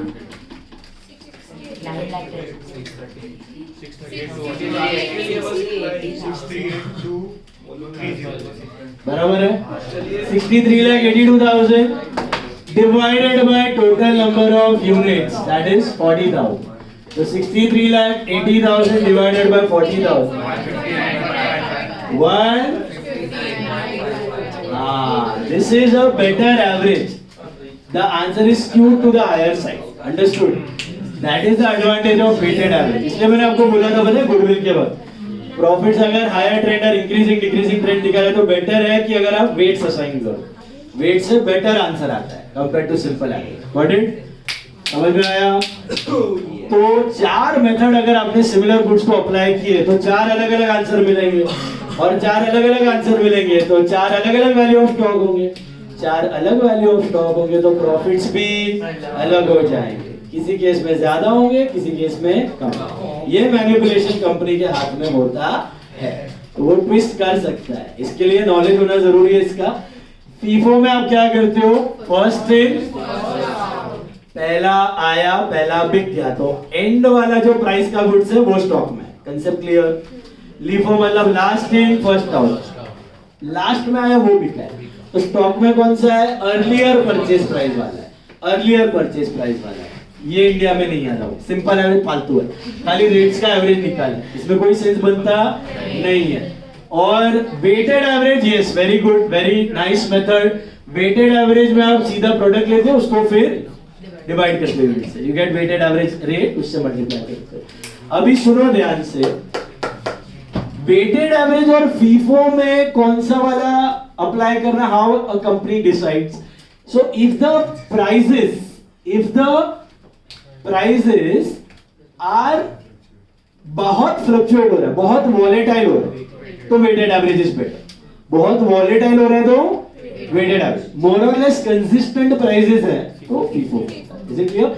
Majority of the businesses they apply FIFO, majority of the businesses they apply FIFO, some of them they apply weighted average. ये दो ही है India में। अब सुनो, ये जो मैंने आपको बताया ना, FIFO, LIFO, simple average, weighted average, ये कौन चूज करता है? कौन सा मेथड अप्लाई करना कौन चूज करता है? बिजनेस चूज करता है। It becomes a policy of the business. It becomes a, remember one policy of depreciation we learn, FIMRVM. What are policies? Within the framework of standards you add policies.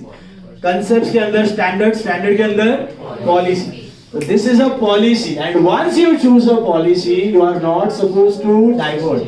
So if a business follows FIFO once, उसके report में आ गया, annual report में वो FIFO follow कर रहा है, तो consistently it needs to follow FIFO. It cannot jump from FIFO to weighted average to FIFO.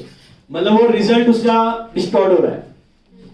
आप FIFO फॉलो कर रहे हो तो आपका शेयर होल्डर FIFO देख रहा है, वो आपका एक्सपेक्टेड प्रॉफिट FIFO के हिसाब से देख रहा है, और सडनली आपने जंप करके वेटेड एवरेज कर लिया, प्रॉफिट तो हिल जाएगा, चेंज हो जाएगा, उसका भी दिमाग खराब, आपका भी गुडविल खराब।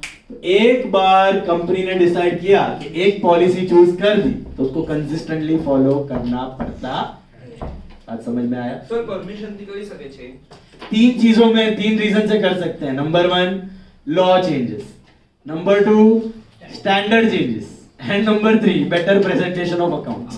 ओके, तो बेटर प्रेजेंटेशन ऑफ अकाउंट करके जोड़ करो बिंदास। ओके, कर सकते हो, बट करना अच्छी बात नहीं है। सर आगे वाले अभी सुनो ध्यान, इधर थोड़ा सा पास। यूनिक आइटम्स का समझ में आया? Item by item basis. Similar items का बीच में क्या है? ये क्या है? सिमिलर आइटम्स मतलब आइडेंटिकल आइटम्स। स्क्रूज बना रहे हो, नट बोल्ट्स बना रहे हो, टैप्स बना रहे हो, चेयर्स बना रहे हो, ट्रॉलीज बना रहे हो, फैंस बना रहे हो, विग्स बना रहे हो, तो ये सारे यूनिक आइटम्स। अब हजारों की क्वांटिटीज में सेम चीजें बना रहे हो, तो उसमें एक एक आइटम का कॉस्ट ढूंढने जाओगे तो पागल हो जाओगे। उसके लिए ये चार मेथड आपको दिए गए, उसमें से भी दो मेथड आप अप्लाई करते हो, फीफो एंड वेटेड एवरेज। इससे मिलता क्या है सब मेथड से? कॉस्ट। कॉस्ट मतलब not only purchase price, proportional direct expense, उसको लास्ट में किसके साथ कंपेयर किया जाता है? Market and lower of the two. अब नॉन हिस्टोरिक, एक मिनट बोलिए। ये यूनिक आइटम उसका market price, market price, saleable value, buyer से पूछ लेने का क्या पेंटिंग है तो पता चलेगा ना। ऑक्शन में क्या रेट, क्या अंदाजा आ जाता है ना, बायर से पूछ के डिमांड कितना है, क्या पेंटिंग का रेट है, पता चल जाता है। अभी सुनो ध्यान से, मेरा बात सुनो। Non historical cost method, non historical cost method आपको तभी अप्लाई करना है जब आप हिस्टोरिकल कॉस्ट फॉलो ना कर सको। नॉन हिस्टोरिकल में ना दो मेथड होते हैं, एक होता है रिटेल मेथड, एक होता है आपका स्टैंडर्ड कॉस्ट मेथड बोलते हैं। रिटेल मेथड और स्टैंडर्ड कॉस्ट। रिटेल आपका जितना रिटेल मॉल्स है या डीमार्ट बोलो या शिवराज सुपरमार्केट बोलो, इसमें आपने देखा होगा एक बंदा करके काउंट करते रहता है कुछ ना कुछ, तो वो ये मेथड अप्लाई करते हैं। रिटेल मेथड में क्या होता है, आप अभी उसके पास है ना हजारों आइटम्स है, हजारों की क्वांटिटी है। रिटेल वाले के पास एक वॉलमार्ट बोलो या बिग बाजार बोलो या फिर ये देख लो जियो मार्ट बोलो, इसमें there are thousands of items and thousands of different items. तो इसमें तो ये नहीं कर सकते आप, कर सकते हो कि नहीं कर सकते? कर सकते हो। एक मैगी का पैकेट्स का फीफो करो, फिर एक सॉस के बोतल का फीफो करो, फिर लक्स साबुन का फीफो करो, ऐसा नहीं कर सकते। तो रिटेल वाला क्या करता है, रिटेल वाला एक मेथड अप्लाई करता है, रिटेल मेथड। वो क्या करता है, सारा काउंट कर लेता है यूनिट्स कितना है, उसका एमआरपी से मल्टीप्लाई करता है। MRP is the sale value. अभी रिटेल में है ना मार्जिन आर प्री डिसाइडेड, तो उसका 15%, 20%, 25% का मार्जिन फिक्स रहता है, तो सीधा लमसम 25% उड़ा देगा, सेल वैल्यू में से 25% उड़ा देगा, तो जो मिला वो कॉस्ट, वो हो गया आपका कॉस्ट, सीधा रिकॉर्ड कर देगा। अभी उसमें कुछ 19-20 होगा, डेफिनेटली एक्यूरेट कॉस्ट मिलने वाला। किसी गुड्स पे 25% मार्जिन रहेगा, किसी पे 20 रहेगा, किसी पे 17-18% रहेगा। जैसे अभी डीमार्ट है, इसका एवरेज ग्रॉस मार्जिन इज 4%, तो ये सारा माल ऑन एन एवरेज 4% प्रॉफिट में निकाल देता है, लोएस्ट ऑफ ऑल है मार्केट में उसका। तो वो क्या करेगा, जितना गुड्स है एमआरपी से मल्टीप्लाई करेगा, 4% माइनस करेगा, वो हो गया उसका। સર ટોટલ જેટલું બધું બધા ટાઈપનું જેટલું સામાન છે ટોટલ ને 4% કાઢી નાખે। सीधा मार्जिन से उड़ा देगा। अरे बट आसपास ही जो है सर, आसपास रहता है, 19-20 का मार्जिन रहेगा। बहुत डिफरेंस है मार्जिन में, 50% और 10%, तो 50% अलग करेगा, 10% अलग। बट जनरली ऐसा होता नहीं है, रिटेलर्स में मेजॉरिटी मार्जिन आर कंसिस्टेंट। आजू भाई, standard cost is applicable for gold, silver and oil. इसमें क्या होता है, हर मिनट आपका प्राइस चेंज होता है, अगर देखा होगा तो। Standard cost gold, silver, metals, crude, oil, देखा आपने, every minute the prices change. तो इसका प्राइस फीफो लिफो ये कोई मेथड से पॉसिबल नहीं है, तो 1-2 महीने का एवरेज निकाल के स्टैंडर्ड कॉस्ट अप्लाई किया जाता है। That is called standard cost technique. वो मैं आपको बताऊंगा, बाद में आएगा। अभी last part is perpetual system and periodic system, then we wind up. सुनो ध्यान से, अभी तक आपने क्या सीखा, historical cost, non historical cost गया दिमाग में। ये सारे मेथड से मिलता क्या है, अल्टीमेटली सबको कंपेयर किसके साथ करना है, एनआरवी, और लोअर ऑफ कॉस्ट और एनआरवी पे रिकॉर्ड करना है, बराबर है। अब ये जो स्टॉक कैलकुलेशन होता है, ये कोई भी मेथड आप अप्लाई करो, इसके 2 सिस्टम्स आप डाल सकते हो बिजनेस में। 2 सिस्टम होते हैं, एक होता है पीरियोडिक सिस्टम, एक होता है परपेचुअल सिस्टम। एक होता है पीरियोडिक, एक होता है perpetual. What is the difference? मैंने जो आपको एक्सप्लेन किया जेठालाल वाला एग्जांपल, वो था पीरियोडिक सिस्टम। छोटे businesses, medium scale businesses, okay, sole proprietary concerns, partnership concerns, they go for periodic system of valuation. क्या होता है पीरियोडिक में, ईयर एंड पे फिजिकल यूनिट्स काउंट होते हैं और कॉस्ट से मल्टीप्लाई किया जाता है, एनआरवी कंपेयर करके रिकॉर्ड किया जाता है। That is periodic system. Once in a year they go to the go down, count the quantities on your end and multiply. That is periodic. Okay, perpetual system when the business is very big, very huge, बहुत बड़ा MNC है, बहुत जगह पे godown से pan India spread है, तो वो एक ही बार काउंट नहीं करते, वो पूरी सिस्टम डाल के रखते हैं। परपेचुअल सिस्टम बोलते हैं उसको। परपेचुअल सिस्टम में क्या होता है, you maintain something that is called as stock ledger. What is a stock ledger? It can be termed as a register of stock. Register of stock. Stock ledger बोलते हैं उसको. Okay? It is not your normal ledger account. एक chart होता है, उसको बोलते हैं stock laser. वो क्या करता है पता है परपेचुअल सिस्टम में? एवरी टाइम एक ट्रांजैक्शन के बाद जैसा गुड्स बिजनेस में आया, गोडाउन में आया, वो रिकॉर्ड करेगा इतना माल आया। अच्छा गया तो वो रिकॉर्ड करेगा इतना क्वांटिटी गया। एक एक ट्रांजैक्शन के बाद और अपडेट करेगा इतना स्टॉक पड़ा हुआ है, अपडेट करेगा इतना स्टॉक पड़ा हुआ है।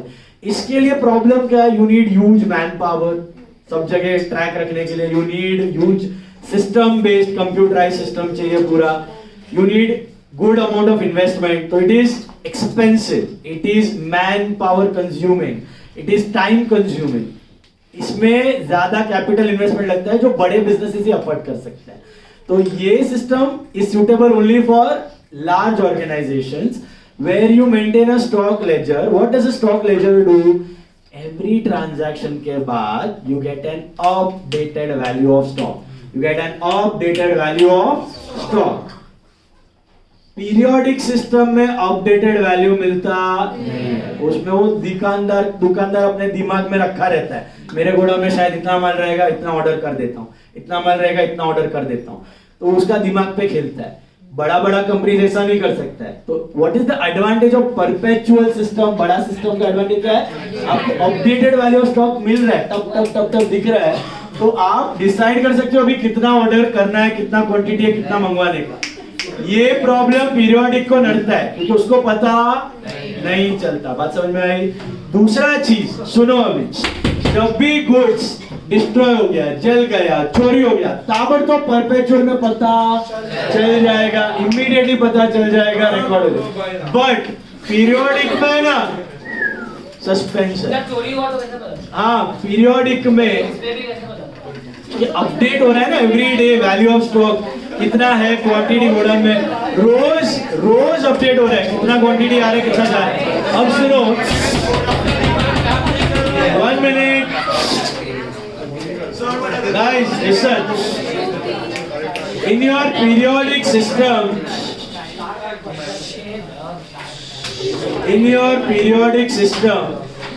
व्हेन द लास्ट डेट पे गोडाउन में गए, तुमने काउंट किया इतना माल है, तुमको लग रहा था 40,000 यूनिट्स है और निकला 35,000 यूनिट्स, तो मतलब 5,000 यूनिट किधर तो गया।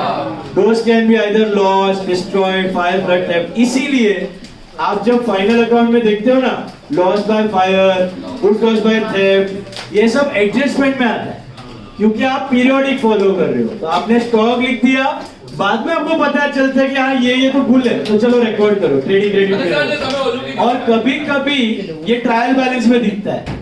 ट्रायल बैलेंस में दिखने वाले आपने पहले से पता कर लिया, रिकॉर्ड कर लिया, ना जर्नल में भी आता है। That is perpetual.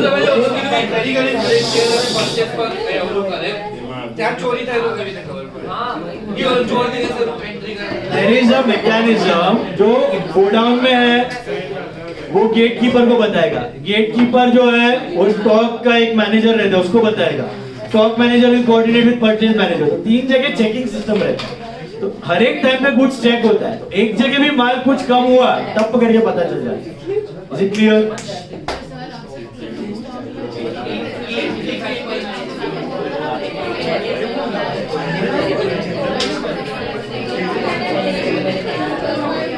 अभी सुनो,